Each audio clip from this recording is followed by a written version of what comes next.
दोस्तों स्वागत है आपका होम टॉपर्स डिजिटल पर। दोस्तों इस वीडियो में आपको हम भूगोल के 30 प्लस क्वेश्चन देंगे जो कि बीएड एग्जाम के लिए बहुत ही इंपॉर्टेंट है। इसके पहले आपको हम भूगोल के 106 क्वेश्चन दे चुके हैं जिसका प्लेलिस्ट बना है, प्लेलिस्ट में जाएंगे सब वीडियो आपको स्टेप टू स्टेप मिल जाएगा। तो चलिए देखिए पहला क्वेश्चन क्या है, ठीक है ना। पहला क्वेश्चन कह रहा है कि निम्नलिखित में से कौन सी नदी भ्रंश घाटी से होकर बहती है? तो नर्मदा नदी। कौन सी नदी? नर्मदा नदी, ठीक।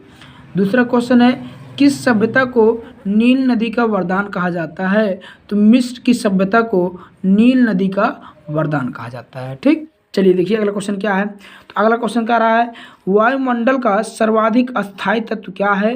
तो जलवाष्प। क्या? जलवाष्प, ना कि कार्बन डाइऑक्साइड, ठीक। अगला क्वेश्चन देखिएगा वायुमंडल में सर्वाधिक मात्रा में कौन सी गैस विद्यमान है? Nitrogen gas. ये तो सभी लोग जानते ही होंगे। अगला क्वेश्चन देखिएगा निम्नलिखित में से कौन सी गैस ग्रीन हाउस प्रभाव के लिए उत्तरदायी है? ग्रीन हाउस प्रभाव के लिए उत्तरदायी है तो कार्बन डाइऑक्साइड, जिसका फार्मूला होता है CO2, CO2, ठीक ना। चलिए देखिए अगला क्वेश्चन क्या है। तो अगला क्वेश्चन कह रहा है वायुमंडल में दैनिक मौसम परिवर्तन निम्न में से किस में अधिक होता है? अर्थात किस मंडल में सबसे अधिक होता है? तो समताप मंडल में। किस मंडल में? समताप मंडल में, ठीक। चलिए देखिए अगला क्वेश्चन क्या है। तो अगला क्वेश्चन कर रहा है ओजोन परत कहाँ अवस्थित है? अर्थात कहाँ पर है, किस मंडल में है? तो समताप मंडल में। किस मंडल में? समताप मंडल में, ठीक। अगला क्वेश्चन देखिए वायु दाब में अचानक आने वाली कमी किस परिघटना की सूचक है? स्वच्छ मौसम। क्या? स्वच्छ मौसम का। चलिए देखिए अगला क्वेश्चन क्या है। तो अगला क्वेश्चन कह रहा है वायु दाब को किस यंत्र से मापा जाता है? तो बैरोमीटर से। किससे? बैरोमीटर से। चलिए देखिए अगला क्वेश्चन क्या है। तो अगला क्वेश्चन कह रहा है चीखता साठा पौने कहाँ प्रभावित होती हैं? तो दक्षिणी अक्षांश के पास। कितने डिग्री पर? 60 डिग्री पर, ठीक। अगला क्वेश्चन कह रहा है कि आल्प्स पर्वत के उत्तरी भाग में बहने वाली उष्ण शुष्क स्थानीय हवाओं को क्या कहा जाता है? तो फान कहा जाता है। क्या कहा जाता है? फान, ठीक। अगला क्वेश्चन है निम्नलिखित में कौन सा युग्म सुमेलित नहीं है अर्थात सही नहीं है? तो option number C sirocco Australia से, ठीक। ये सुमेलित नहीं है, सही नहीं है। अगला क्वेश्चन है प्रतिचक्रवात की विशेषता क्या है? तो स्वच्छ आकाश। स्वच्छ आकाश ही प्रतिचक्रवात की विशेषता है, ठीक। चलिए देखिए अगला क्वेश्चन क्या है, ठीक ना। तो अगला क्वेश्चन कह रहा है निम्नलिखित में से कौन सर्वाधिक विनाशकारी होता है? अर्थात सबसे ज़्यादा खतरनाक कौन है इन चारों में से? तो तारनेडो। कौन? तारनेडो, ठीक। अगला क्वेश्चन देखिएगा करा किस मेघ से अत्यधिक वर्षा होती है? तो वर्षा स्तरी से। किससे? वर्षा स्तरी से, ठीक। अगला क्वेश्चन देखिए संसार की अधिकतम वर्षा निम्नलिखित में से किस रूप में होती है? तो पर्वतकृत के रूप में। पर्वतकृत के रूप में, ठीक। निम्नलिखित में से किस क्षेत्र में साल भर वर्षा होती है? तो भूमध्य रेखीय। भूमध्य रेखीय क्षेत्र में साल भर वर्षा होती है। समान वर्षा की मात्रा वाले स्थानों को मिलाने वाली रेखा को क्या कहा जाता है? तो आइसोहाइट। आइसोहाइट। वायुमंडल की आर्द्रता मापने वाला यंत्र क्या है? हाइग्रोमीटर। हाइग्रोमीटर। ये सभी इंपॉर्टेंट क्वेश्चन है, ठीक। वायुमंडल की आर्द्रता मापने वाला यंत्र कौन सा है? हाइग्रोमीटर, ठीक।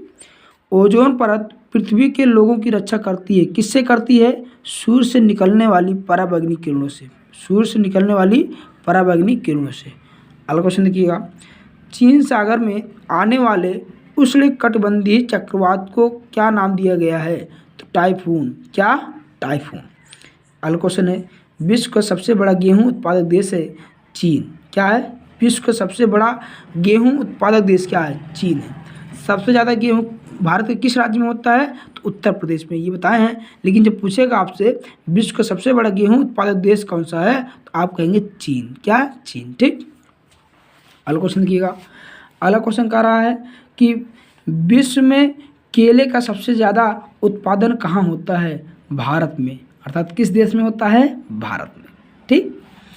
जो ऑप्शन दिया गया इसमें से खास करके देखिएगा ब्राज़ील किसका प्रमुख उत्पादक है? तो कॉफ़ी का।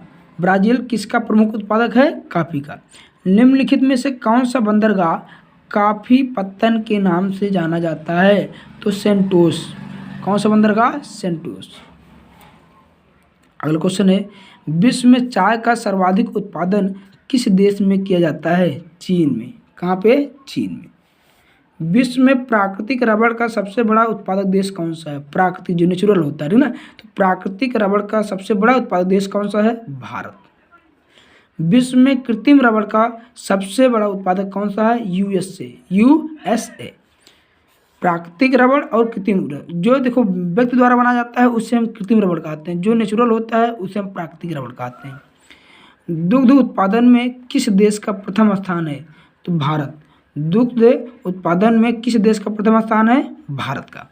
निम्न में से किसे हरित क्रांति का जन्मदाता कहा जाता है? तो नॉर्मन ई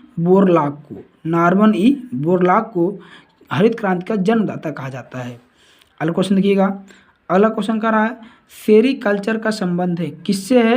रेशम कीट से। चलिए देखिए अगला क्वेश्चन क्या है। तो अगला क्वेश्चन कह रहा है व्यापारिक स्तर पर किया जाने वाला विभिन्न प्रकार के फलों का उत्पादन क्या कहलाता है? हार्टिकल्चर कहलाता है। ठीक, देखिए अगला क्वेश्चन, विश्व का प्रमुख मत्स्य क्षेत्र ग्रांड बैंक कहाँ स्थित है? तो बाल्टिक सागर में। विश्व का प्रमुख मत्स्य क्षेत्र ग्रांड बैंक कहाँ स्थित है? बाल्टिक सागर में। चलिए देखिए लास्ट क्वेश्चन क्या है। लास्ट क्वेश्चन का रहा है स्वच्छ जल की मछली का सबसे बड़ा उत्पादक देश कौन सा है? तो चीन है। क्या? चीन है। चलिए देखिए दोस्तों, यदि अभी तक हमारे चैनल को आप सब्सक्राइब नहीं किए हैं तो चैनल सब्सक्राइब कर लीजिए और बेल आइकन को ऑन रखिएगा, जिससे हमारा प्रत्येक वीडियो आपके पास सबसे पहले पहुंचे। ठीक है ना? हाँ, जो आपको बताए हैं इन सब का आप स्क्रीनशॉट ले लीजिएगा और इसको याद कर लीजिएगा। यदि आप अच्छे से देख लेंगे तो आपको सरकारी कॉलेज बीएड में जरूर मिल जाएगा। ठीक, बीएड करने के लिए। Thanks for watching my videos.